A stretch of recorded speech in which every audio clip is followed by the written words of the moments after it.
This is the top predator, the great white shark. A 5,000-pound male starts a hunt. He hasn't eaten for 3 days.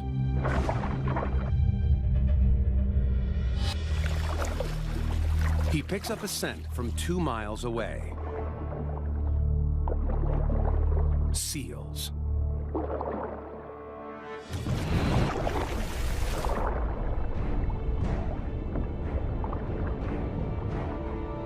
He's a great hunter, but he's not perfect.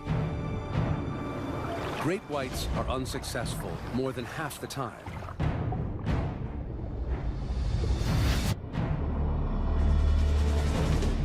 Weather conditions, prey reactions, or just plain luck can tip the odds. But this guy's got some clear advantages. The most significant being lots of prey. Seal Island. It's early winter, right when this 75,000-course buffet must leave the island in search of food.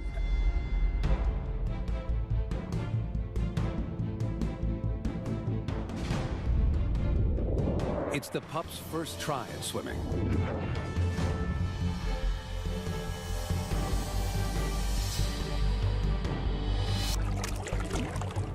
Instinctual grace soon surpasses clumsiness. They're on a mission. To get to their fishing grounds, they must run the gauntlet.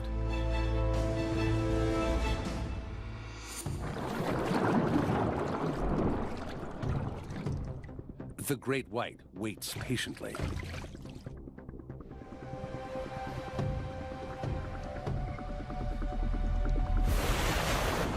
The older and wiser seals know what waits for them.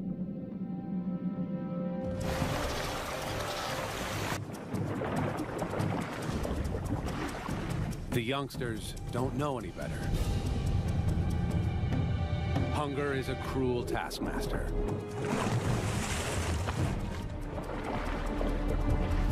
There is safety in numbers. Lagging behind increases the chance of becoming a target. The littlest ones try to keep up.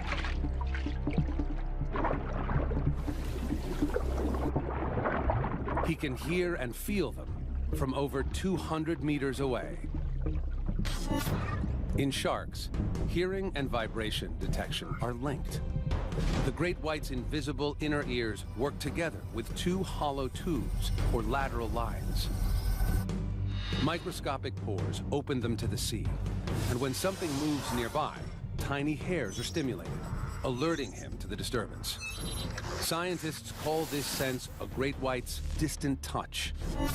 He can smell them, he can hear them, and by his distant touch, knows they're close.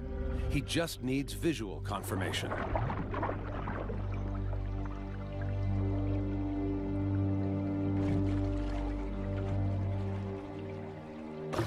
He makes his move, directly below his target.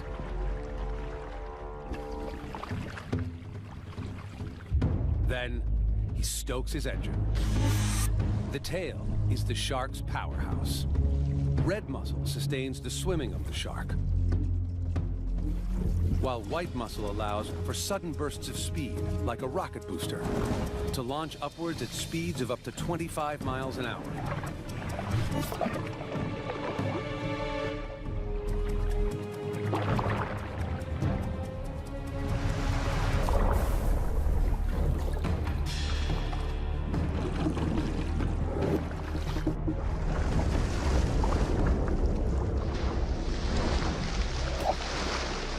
It's a fail. His elaborate sensory plan worked so well, he pinpointed a target and initiated the attack.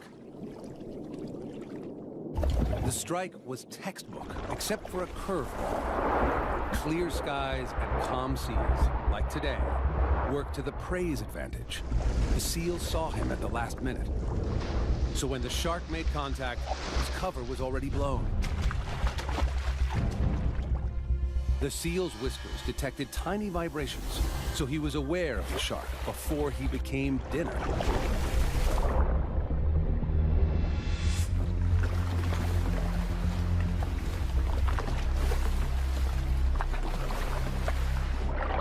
seals are now on high alert. The pups will head home in a few hours. By then, they'll be exhausted and easier targets. He slows his pace to save energy. The hunger pangs don't go away. By the afternoon, a wind ruffles the sea. The seals are full of fish, tired from hunting.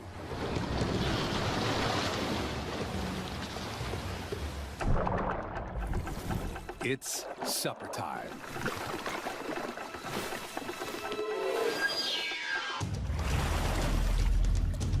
He targets a young straggler. Younger seals are easier to hunt. Speed and agility come with experience.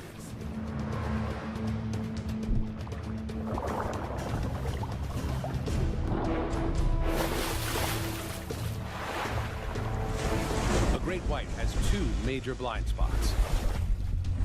Directly in front of the snout and right behind the head.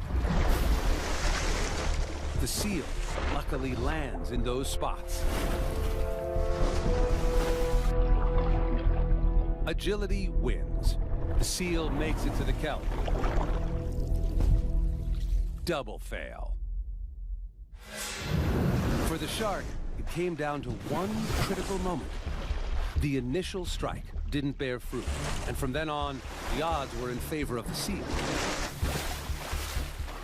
It became an agile torpedo, using its front flippers to propel itself away from the shark, while steering and changing direction with its back flippers. The great white had already struck out once today, so when he missed the seal on the first strike, he should have just swum away. Two fails means he's lost out on over 1 million calories. The great white executes the perfect attack. But there's something wrong. It's a decoy seal set by a tourist boat to lure the shark.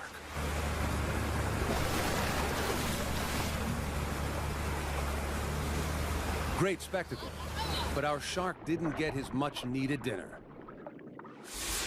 It's an epic fail for the shark, but it's a valuable lesson on how sharks get it wrong.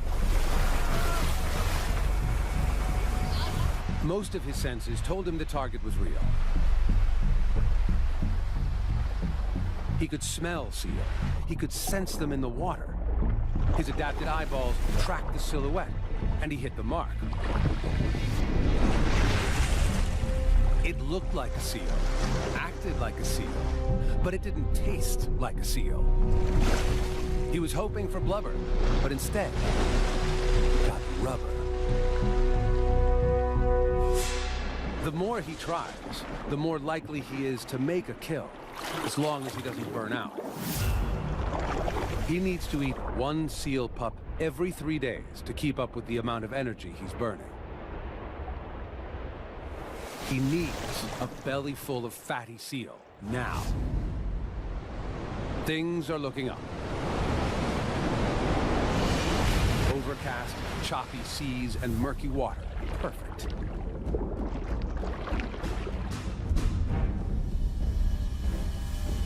No longer in tight formation, the seals are trickling in from their 3-day fishing trip.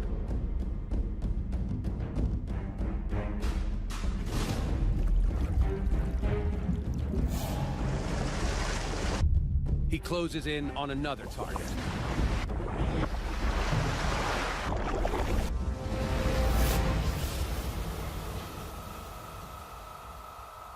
It's a direct hit. Success at last.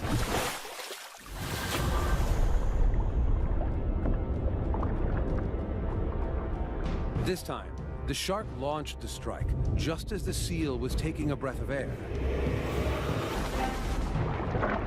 He can rip off 20 pounds of seal flesh in a second. His teeth are like saw blades, slicing off giant mouthfuls.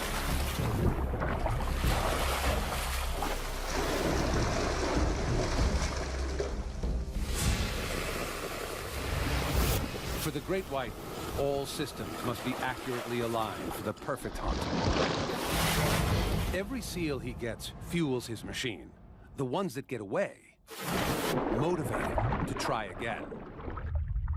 If the great white is the killing machine of the sea, this predator is its counterpart in the sky.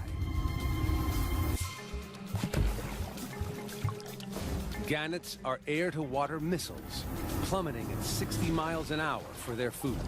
Now, they're leaving to track down a fishy feast. 200 miles away, millions of sardines start their annual migration. The sardines form one of many massive clouds of fish called shoal to follow blooms of plankton. It's time to fly or die.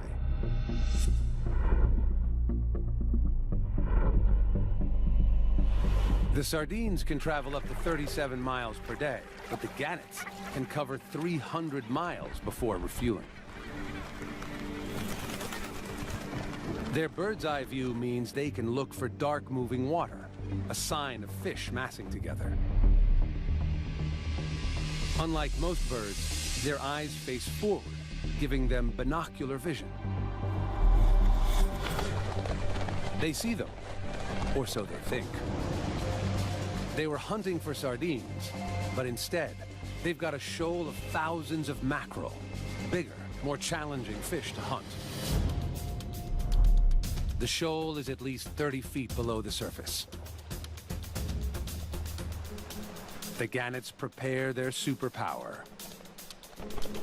They climb to almost 100 feet to maximize momentum and gravity.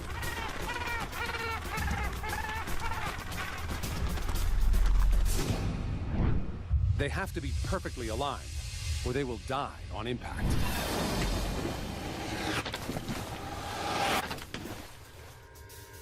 Wings tuck, feet stow, then into an arrow shape. Most objects at this speed and from this height would hit the water like it's a brick wall. But the gannets cut right through it. Protective membranes cover the eyes and act as goggles during the dive. The beak is strong and pointed. Their nostrils are internal, preventing any water from entering on impact. The thick skull bone is a crash helmet, and air pockets inside are like airbags, cushioning the blow.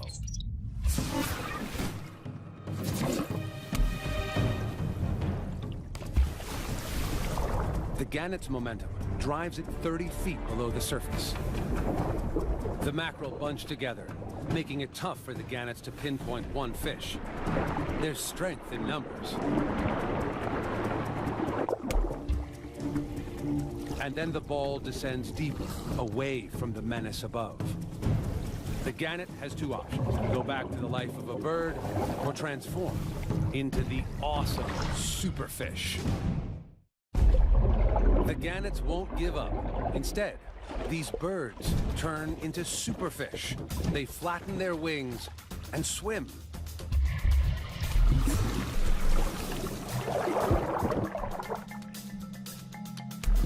They can reach 60 feet while holding their breath. They close in on the big ball of fish.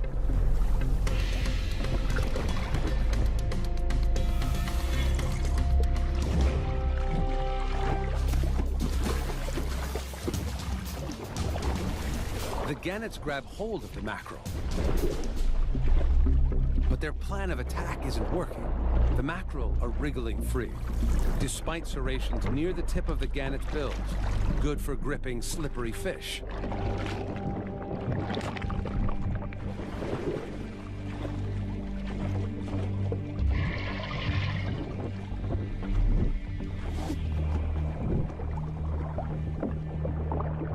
The shoal retreats to 100 feet, deeper than a gannet can dive without running out of air.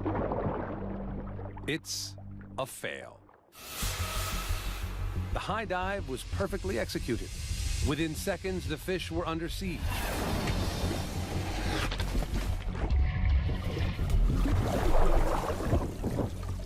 But when they grab the prey, the mackerels slip free. Mucus covers their thin skin, making them hard to hold on to.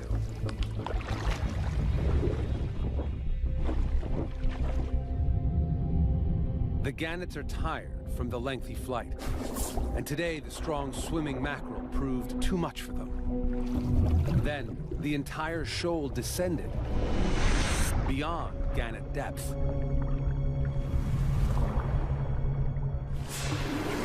With empty bellies, they take to the skies once more. This time, they'll go for smaller, easier to grip sardines. But where are they? The gannets are now more than a day's flight behind the sardines. They need to hustle, a huge challenge for the young flyers among them. Their time and energy are running out. While the gannets search above the water, a menace prepares for battle below. The sailfish uses its bill to slash at the sardines and isolate a victim.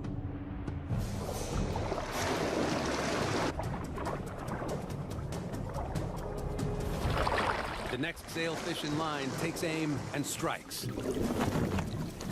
It's completely off. When one misses, another is ready to take its place. Another failed. Or is it? Sailfish don't just pick off individuals. They hit multiple sardines over and over again.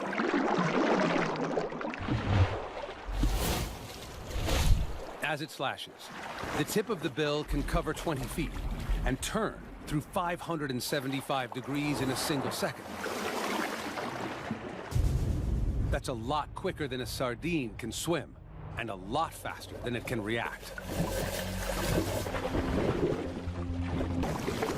The sailfish were relentless in their attack. First, they teamed up and moved their targets into position. Then, they used their 2-foot-long bills to wound the sardines and wear them down. This first attack took its toll.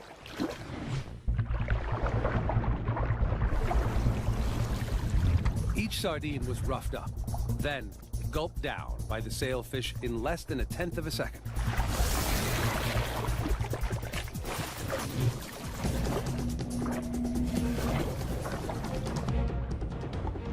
Every sailfish ultimately got a meal. Sailfish are superb killers with specialized strategies, but it's the orca that takes the prize for the craziest hunter in the sea. No other animal risks its life to get a meal with such an outrageous stunt. At 7.5 tons, she risks beaching herself. She must wait for high tide. 4 hours later, the tide is up, but it's still too shallow in places. She searches for a spot where the high tide will help push her right up to the beach. She's found one.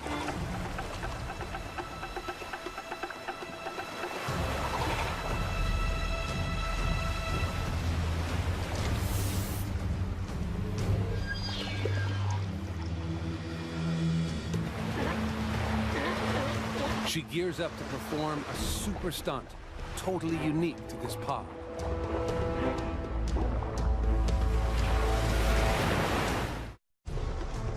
The female orca prepares to ambush her target. Surfing a wave, she speeds toward the beach at 30 miles an hour.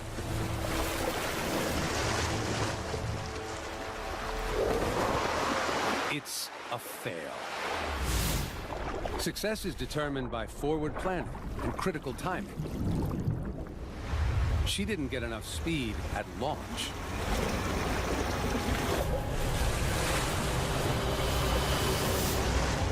Then, at the last minute, she ran out of water to surf and put on the brakes. This gave her away, and the pups escaped. It's a skill that takes years to get right. She tries over and over.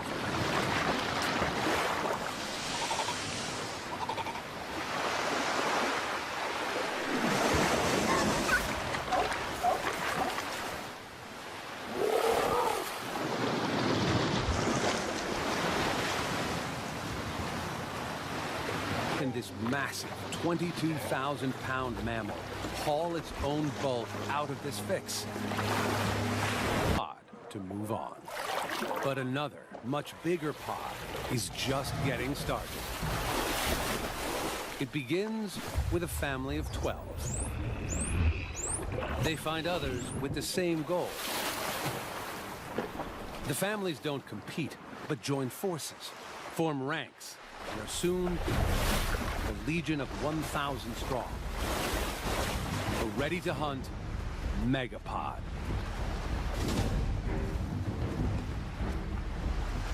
They've got 300 miles to cover to reach their target off the coast of South Africa. What drives this obsessive journey? None other than the irresistible sardine, now migrating within their reach. And they are being watched closely from above. Having failed to find the sardines themselves, the gannets place their bets on the dolphins. Just follow and let them do the hard work.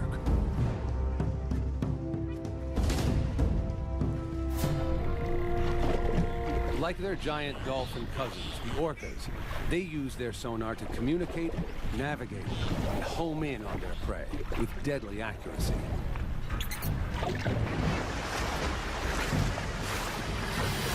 Thousands of echolocating predators soon pick up the swimming fish. The sardine migration pushes steadily northwards.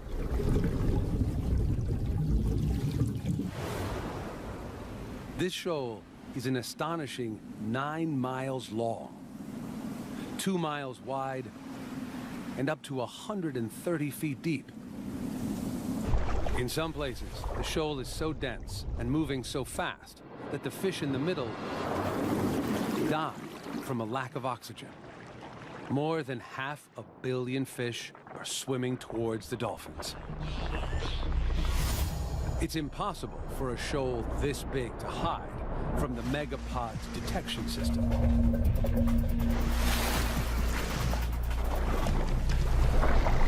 The sardines fall right into the dolphins' trap. Now, the hard work begins. Holding their breath for up to 10 minutes, they work to split the shoal and push a smaller group towards the surface. They do it, herding the fish like border collies corralling sheep. Under attack from all angles, the sardines stick together. But the tiny sardine should never be underestimated. Along with vision, they coordinate their movements by reacting to water flow. When it works, they avoid bumping into each other. Organs, called neuromasts, line the skin around the sardine's head and accurately detect motion between themselves and the surrounding water. As one fish moves, it creates a flow of water that provides information to the fish next to it or behind it, allowing them to keep their place within the rapidly moving shoal. This is how a shoal works. Thousands can move as one. Each individual tries to find safety in the middle, creating a mass continuously folding in on itself. Nobody wants to be stuck on the outside. The gannets flock overhead, waiting for the fish to come within reach. The alliance is about to reach its climax. The table is set, everyone is in position. But unexpected diners show up. Sharks. Thousands of them.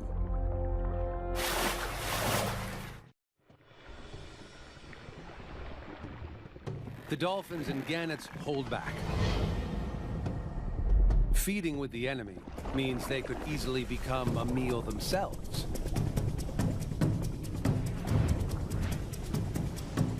The sharks think they can collect the proceeds from the dolphins' hard work.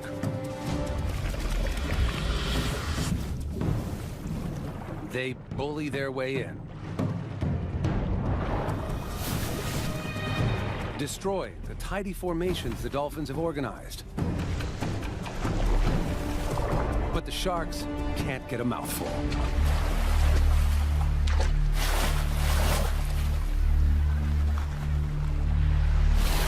The dolphins regroup.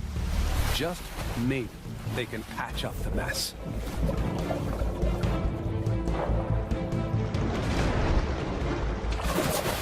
The sharks are worked up, but they're not denying access to the sardines. The dolphins boldly focus on turning this setback into a victory. If they don't, they all go hungry. Dolphin, gannet, even shark. The dolphins are back to herding. The sardines respond as predicted, defensively moving into a tight ball close to the surface.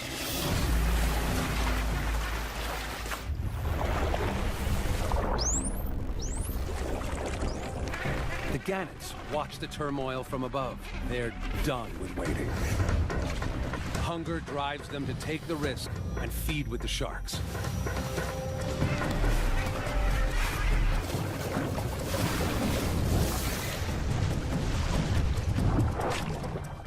The feast fast becomes a frenzy.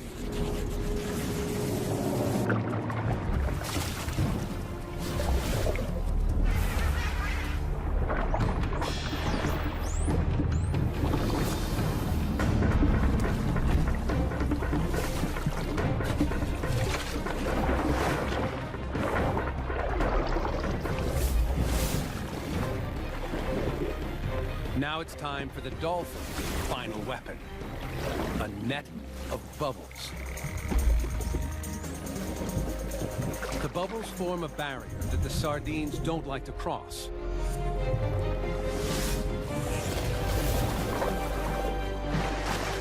With no escape, the shoal is shrinking fast.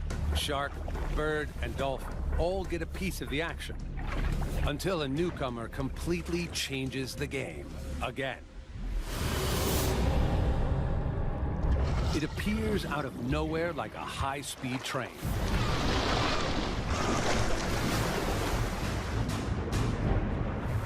"42 feet in length, with the ability to swallow a small car, the Brutus whale vacuums up hundreds of sardines in one mouthful. He makes the shark look like a minnow. Flicks of its muscular tail power it upwards at high speeds. Even with its gigantic ballooning mouth, creating drag. Another whale explodes out of the depths. This time, it's a female. She's even bigger than the male. And she needs to eat over 3,000 sardines a day to survive.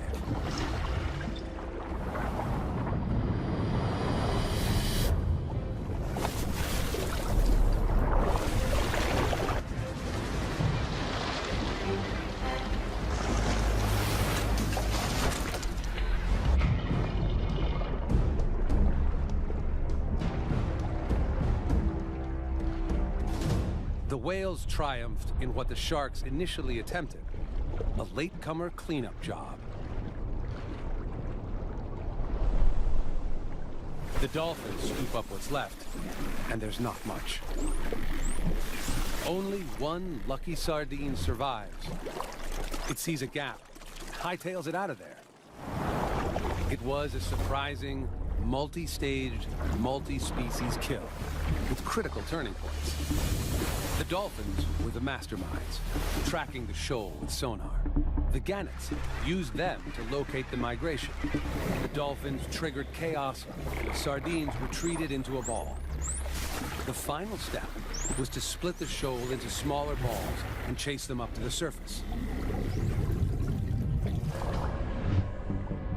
Then the sharks bulldozed their way in, messing with the dolphins' plan and not helping their own cause. But the dolphins had the courage to regroup and pack the fish together again. As a result, all the predators could gorge themselves until the dark horse showed up. He vacuumed as much as he could before the bigger female took over, and she finished them off before the others could. Still, the super pod of dolphins is well fed. They disband and go their separate ways. The gannets now have enough protein to fly home. The sharks are full. And the whale did the least amount of work for the most reward. The sardines were massacred. There is safety in numbers.